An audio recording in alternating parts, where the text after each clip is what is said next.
বিদ্যুৎ বিভাগৰ হেমাহিৰ ফলত ভয়ংকৰ বিপদৰ সন্মুখীন হোৱাৰ আশংকা কৰিছে এখন গাঁৱৰ শতাধিক ৰাইজে 11,000 বিদ্যুৎ পৰিবাহী তাঁৰ সংলগ্ন বিদ্যুৎৰ পকী খুঁটা বাঁহেৰে হেলাম দি ৰাখিবলগীয়া হৈছে চিপাঝাৰ বিধানসভা সমষ্টিৰ নিৰঞ্চোবা গাঁৱত বিদ্যুৎৰ এনে পকী খুঁটা পুনৰ সংস্থাপন কৰাৰ বাবে ৰাইজে বাৰম্বাৰ দাবী জনাই আহিছে যদিও কোনো প্ৰকাৰৰ গুৰুত্ব প্ৰদান কৰা নাই বিভাগটোৱে ইফালে গাঁওখনৰ প্ৰৱেশ পথত থকা উন্মুক্ত ট্ৰেন্সফৰ্মাৰটোৰ দ্বাৰা যিকোনো সময়ত সংঘটিত হ'ব পৰা দুৰ্ঘটনাৰ বাবেও প্ৰতিৰোধমূলক ব্যৱস্থা গ্ৰহণ কৰিবলৈ দাবী জনাইছে অঞ্চলবাসী ৰাইজে চাওক ক'বলৈ লাজ লগা বিষয় এতিয়া আপোনালোক আহিছে আৰু আমাৰ সন্মুখৰ পৰা যিটো আমাৰ আপোনাৰ বিদ্যুতৰ মানে যিটো ট্ৰান্সফৰ্মাৰ বুলি কয় সেইটো কি উন্মুক্তভাৱে পৰি আছে তাতে তাৰ পৰা আহি আপুনি আমাৰ ইয়াতে চাওক এই পোষ্টটো যিটো আমাৰ কৃষি ভূমি ৰাইজ আজি এইটো 11,000 ভোল্টৰ পোষ্ট এই 11,000 ভোল্টৰ পোষ্টত আজি আমি ৰাইজে এই মেৰামতি কৰি থাকিব লগা হৈছে এই বাঁহৰ হেলাম দি ৰাখিব লগা হৈছে কোনো কাৰণত বিদ্যুৎ বিভাগক আমি বাৰ তেওঁলোকক যোগাযোগ কৰিছোঁ বাৰ যোগাযোগ কৰাৰ পিছতো তেওঁলোকে এইখিনি মানে আমাক খুব ব্যৱস্থা কৰি নিদিলে আজি চাওক আজি এই আমাৰ যিটো মানে এটা মিটাৰ হয় সৰুৱা যিটো মিটাৰ হয় আগতেতো সাধাৰণ মিটাৰ আছিল তাৰপিছত ডিজিটেল হ'ল এতিয়া স্মাৰ্ট মিটাৰ ইমানখিনি হোৱা স্বত্তেও কিন্তু আমাৰ এতিয়া বাঁহৰ হেলাম দি আমি ৰাইজে এই পোষ্টটো এনেকৈ 11,000 ভোল্টৰ পোষ্ট এনেকৈ ব্যৱস্থা কৰি ৰাখিব লগা হৈছে আমাৰ এতিয়া এই দিগজ নৈ আছে দিগজ নৈটো যিটো এইটো আমাৰ মাথৰি এইটো প্ৰত্যেক বছৰে আমাৰ ইফালে বানপানী হয় আমি চাওক আমি বানপানী আমি এইটো নিৰঞ্চোবা গাঁও 1 নম্বৰ বানপানীত ভুগি থকা মানুহ এই পোষ্টটো যদি কোনো কাৰণত যদি ভাঙি যায় বা বাগৰি যায় এনেকুৱা আমাৰ হৈছে যোৱা বছৰ হৈছে তাৰ উপৰি বছৰ দুটা গৰু মৰিছে তাৰ আগতো মৰিছে গৰু এইবাৰ যদি এইটো ব্যৱস্থা হয় গৰুৰ লগত আমি মানুহো মৰিম যিহেতু আমাৰ গলৰ ইমান মানলৈকে ইয়াতে পানী হয় এইবাৰ যথেষ্ট পানী হ'ব বুলি আমি আশংকা কৰিছোঁ কাৰণ চাৰো চাইডে ৰাস্তা পদূলি হৈছে এই ৰাস্তা পদূলি হোৱাৰ কাৰণ মানে হোৱাৰ পিছত যদি বানপানী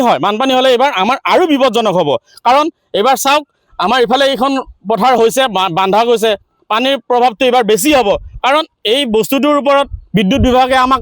অকণমান গুৰুত্ব দিয়ক কম দিনৰ ভিতৰত বাৰিষা নপৰাওঁতে তেওঁলোকে এইটো খুব ব্যৱস্থা কৰক নহ'লে আমি এই ৰাইজে ইয়াতকৈ আৰু কিবা বেলেগ ব্যৱস্থা কৰিব লাগিব আৰু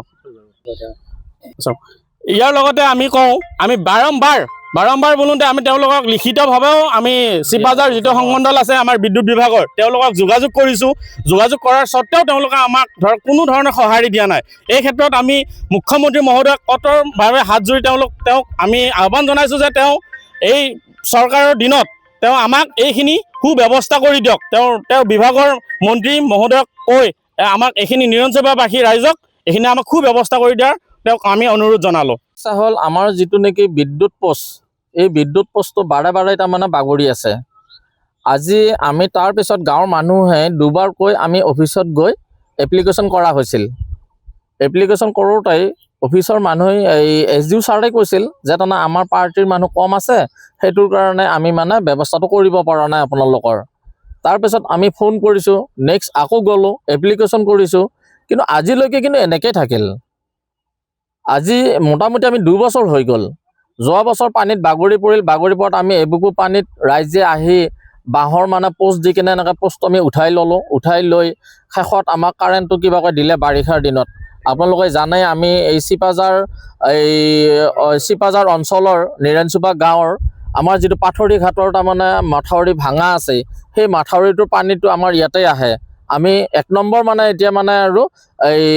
বানপানীত ভুগি থকা মানুহ নিৰঞ্চোবা গাঁওখন গতিকে তেনে ক্ষেত্ৰত আজিৰ তাৰিখত যে এনেকুৱাকৈ আমাক মানুহক তাৰমানে গাফিলতি কৰিব বা অৱহেলা কৰিব আচলতে আমাৰ বেয়া লাগিছে কাৰণ এতিয়া ইমান ডাঙৰ সমস্যা এটা তেওঁলোকে কিহৰ কাৰণে বাৰে আমাক মানে ঘূৰাই আছে আমি নাজানো আৰু কিন্তু বহুত ডাঙৰ মানে আমাৰ সমস্যা আমি প্ৰায় ইয়াতে হিন্দু মুছলিম আমি 170 ঘৰমান মানুহ তাৰমানে আমি আছোঁ আৰু গতিকে আজি শেষত উপায় নাপাই কিনে আমি বাতৰি কৰিব লগা পৰিৱেশ হৈছে আৰু